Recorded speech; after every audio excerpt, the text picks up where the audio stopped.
Welcome to Preserving the Pantry, where I talk about everything related to food preserving. I am your host, Kathy Burgett. Hello, welcome back to Preserving the Pantry. I have been busy in the garden. It feels like we have been waiting for summer to get here for so long, and all of a sudden, boom, we're harvesting. So exciting. Last night we actually harvested broccoli, zucchini, some really small little yellow crookneck squash, a few green beans, and we've got a couple of cucumbers on and ready, but they're just little teeny ones, and so I'm going to let them go for another day or two before I pick those. I love when my garden starts to produce. I love harvesting and eating all of those fresh veggies and all the fresh fruit that we grow. But one of my favorite things to do is also then preserve whatever we grow as much as possible so that I can use it during the winter. Today I'm going to be talking about how I dry my rosemary so that I can use it all winter long. I live in an area where rosemary does not survive the winters, so I keep my rosemary in a large pot and I do bring it in once the weather turns really cold. Sometimes my rosemary does okay in the house. It does get really leggy, a little stringy. It starts to lose some of its leaves. It's not as pretty, but then in the summer, I put it back outside, nurse it back up, and I've got great rosemary. I do love using fresh rosemary in so many different dishes, like marinating chicken or adding it to roasted potatoes, adding it to soups or stews. But the same things that you use fresh rosemary for, you can use dried rosemary for. You can just substitute those out. You do usually want to reduce the amount of dried rosemary that you're using in a recipe. It's much more potent and concentrated in flavor because it is dried. So usually, like if a recipe calls for a tablespoon of fresh, you're going to use a teaspoon of dried. Just adjust that around. You don't want it to be too strong if you're using the dried. All right, on to the dried rosemary. I actually have 3 different methods because there's not always one way that works for everybody. So I have an oven drying method, a dehydrator method, or the one that I use most often is air drying. Now, as far as the air drying goes, it really is going to matter where you live. If you live in a very high, humid area, the air drying method might not work. All right, let's get started. Let's start with the oven drying rosemary. So the first thing you're going to do for any of these is you're going to pick your rosemary. I just go out with scissors and I cut near the base of the plant and cut nice long sprigs of rosemary.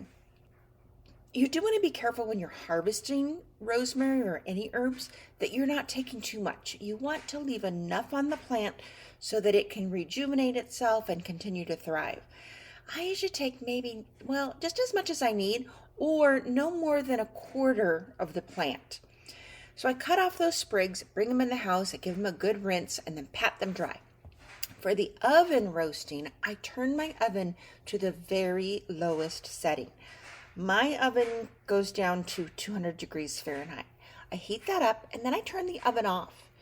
I don't want my rosemary cooking while it's in there, but I want it nice and warm, and I want it really dry in that oven. So just turning it on, getting it warmed up is what I'm going to need to start with. I place the rinsed and dried rosemary on a baking rack and then set that on top of a baking sheet. Just give some space underneath it, which helps dry that rosemary. I put that in the oven and I let it sit there with the oven off for 1 to 2 hours. I go back and I check it. What we're looking for in dried rosemary is the leaves are going to be really dry and very brittle. If it needs more time, turn that oven back on, back to that lowest setting, let it heat back up, and then turn it off. And let it sit there again. Go back and check it, half hour, hour and a half, until it's done. The drying time is really going to vary depending on how much rosemary you're drying, how big your rosemary is, the temperature of your kitchen, humidity in your kitchen, all of those things. Once your rosemary's done, you'll take it out of the oven and just make sure that it comes back to room temperature.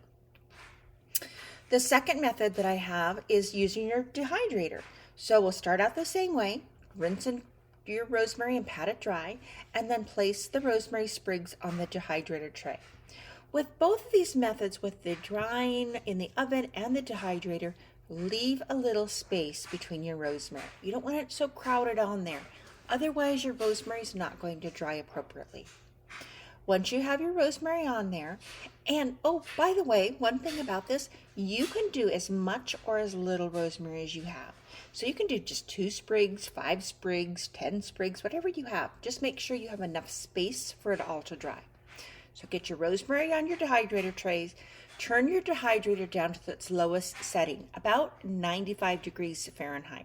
So you see there's a big difference between using the dehydrator and the oven right now, just in the temperature. The oven will dry quicker, but sometimes you actually start to roast it if you're not careful. That's why I turn the oven off. With a dehydrator, set it to your lowest setting and then let it dry. Again, the drying time is really going to vary, and a lot of that is up to your dehydrator and wherever you're placing that dehydrator. When I'm drying things, sometimes I set my dehydrator outside because the smells get very intense as it's drying. Also, it creates extra heat in my kitchen, even though it's not a lot. On a hot summer day, I don't need any extra heat in there. And I just let that go. It can take, anywhere from 6, 8, 10 hours, just depending on, again, your kitchen and the amount of rosemary that you have in there. Check it. The leaves will be dry and brittle, and that's when you know when it's dry.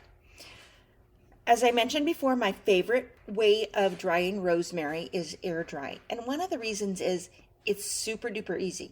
So I will cut off a few sprigs of rosemary and then tie the ends together, just kind of clump them together and then tie them together with a rubber band or twist that rubber band around there. I use a rubber band because as herbs begin to dry, they shrink down a little bit, and rosemary has a pretty woody stem that doesn't change too much. But when I do this with other herbs, they can actually, if you just use a string, it can actually just slip right through that. So I always use a rubber band. Super easy to attach on there. Then I flip it upside down and I hang the rosemary from something that I'm able to connect it to. You can use like a coat rack, or in your kitchen, if you have knobs on your kitchen doors, you can hang it off of that. I actually usually hang mine in my dining room area. I have a large hutch with a little knob on it that's perfect for hanging the rosemary. It's not in direct sunlight there.